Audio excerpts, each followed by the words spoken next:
What we came upon that would be the easiest thing to get off the ground first was to just start with that existing template and start with one nurse on one day with one patient. How could we get feedback just with that existing template?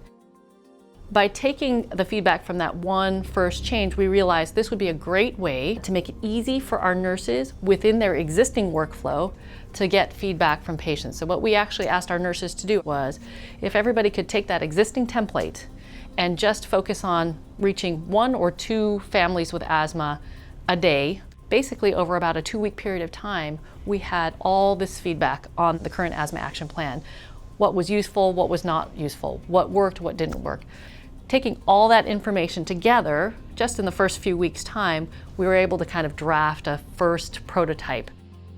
We took the same approach with those prototypes. We went to patients and families, just 1 a day with each of the nurses. And again, over about 2 or 3 weeks' time, we basically kind of gathered more feedback on the prototype and then kind of took that feedback and fed it back into the next iteration. So over the course of a few weeks, we went through iteration number 2, number 3, and so forth, taking information from the patients, information from the staff as to what worked. What you'll see is over the course of the 10 months, we started out where only about 44% of our patients were getting this asthma action plan reliably in the old system. But over time, with the multiple iterations of improving the form as an education tool, as well as a self-management tool for the patients, as well as understanding better how the asthma action plan fit into the workflow of the clinic and making sure that that workflow was more reliable and standardized as well, we were over 10 months' time able to get from a start of 44% to a much more reliable 74% of our patients with an asthma action plan. I think the successes from this project and the lessons that our improvement team learned are to get folks who really could be champions for this work.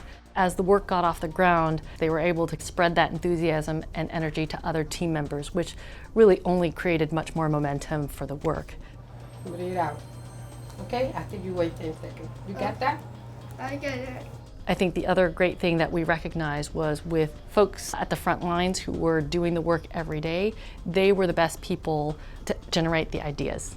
So whether we're talking about frontline staff, patients who were actually involved in the process, that's where we actually kind of got the wealth of ideas to be able to test. And so really making sure we couched it in practical and realistic terms made this a much more successful and doable project in the end for everyone.